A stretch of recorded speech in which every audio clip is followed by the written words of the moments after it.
ആ സമയത്താണ് മലപ്പുറത്തുള്ള നെസാൻകോ എന്ന് പറഞ്ഞുള്ള ഒരു സ്ഥാപനത്തിൻ്റെ ഫൗണ്ടർ നെസൈമ എന്ന് പറയും ആളിനെ കോൺടാക്ട് ചെയ്തിട്ട് ഡിജിറ്റൽ മാർക്കറ്റിങ്ങിൻ്റെ ഇൻസ്റ്റിറ്റ്യൂട്ടിൻ്റെ ഒരു കൺസൾട്ടിങ്ങും കാര്യങ്ങളൊക്കെ എടുത്തത്. എന്നോട് പറഞ്ഞു, നിങ്ങൾ എന്തായാലും കുറച്ച് കാലം ഇവിടെ നിൽക്കണം, നെസാൻകോയുടെ സ്റ്റാർട്ടിങ് സ്റ്റേജിലാണ്, ഒന്ന് സെറ്റാക്കി തരണം എന്നൊക്കെ പറഞ്ഞിട്ട് നിർബന്ധം പിടിച്ചപ്പോൾ ഏകദേശം ഒരു 1 ഇയർ ടൈമിൽ മാത്രമായിട്ട് ഞാൻ എന്ത് ചെയ്തു, അവിടെ പോയിട്ട് ജോയിൻ ചെയ്തു. അവിടെ ഒരുപാട് ബാച്ചുകൾ നമ്മൾ ഡിജിറ്റൽ മാർക്കറ്റിംഗ് കുട്ടികളെ പഠിപ്പിച്ചിറക്കിയിട്ടുണ്ട്. അബ്രോഡുള്ള ഡിജിറ്റൽ മാർക്കറ്റിംഗ് സർവീസുകളും ആ സമയത്ത് ചെയ്തിട്ടുണ്ട്. ഒരു 1 ഇയർ അവിടെ നിന്നു.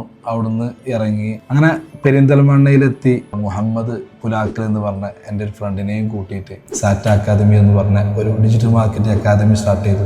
2017 തൊട്ട് തന്നെ ഫ്രീലാൻസ് ആയിട്ട് ഞാൻ വർക്ക് എടുക്കുന്നുണ്ട്. അതിൻ്റെ ഒരു ബ്രാൻഡുണ്ട്, ഷാ ഡിജിറ്റൽ മാർക്കറ്റിംഗ് എന്ന് പറഞ്ഞിട്ട്. അപ്പോൾ അതിലൊരുപാട് എൻ്റെ പഠിപ്പിച്ച സ്റ്റുഡൻസ് അതിന് ഫ്രീലാൻസ് ആയിട്ട് വർക്ക് ചെയ്യുന്നുണ്ട്. ഷാ ഡിജിറ്റൽ മാർക്കറ്റിങ്ങിൻ്റെ ഒരു ഓഫീസും അതുപോലെ തന്നെ സാറ്റ അക്കാദമി എന്ന് പറഞ്ഞിട്ടുള്ള സ്ഥാപനം കൂടെ അവിടെ പെരിന്തൽമണ്ണ സ്റ്റാർട്ട് ചെയ്തു. ഒരുപാട് കമ്പനികൾക്ക് വേണ്ടി ചെയ്ത ഡിജിറ്റൽ മാർക്കറ്റിംഗ് എക്സ്പീരിയൻസും അതുപോലെ ഒരുപാട് കുട്ടികളെ പഠിപ്പിച്ച എക്സ്പീരിയൻസും. അപ്പോൾ ഇവിടെ ഈ ഒരു 9 വർഷത്തെ നമ്മുടെ എക്സ്പീരിയൻസ് ആണ് ഇവിടെ എന്ത് ചെയ്യാൻ പോകുന്നത്, കുട്ടികൾക്ക് പഠിപ്പിച്ചു കൊടുക്കാൻ പോകുന്നത്. ഏറ്റവും നല്ല മിടുക്കലായ ഡിജിറ്റൽ മാർക്കറ്റിംഗ് എക്സ്പേർട്ടിനെ വാർത്തെടുക്കാൻ വേണ്ടിയിട്ട് നമ്മൾ തുടക്കം കുറിച്ച ഈ ഒരു സ്ഥാപനം.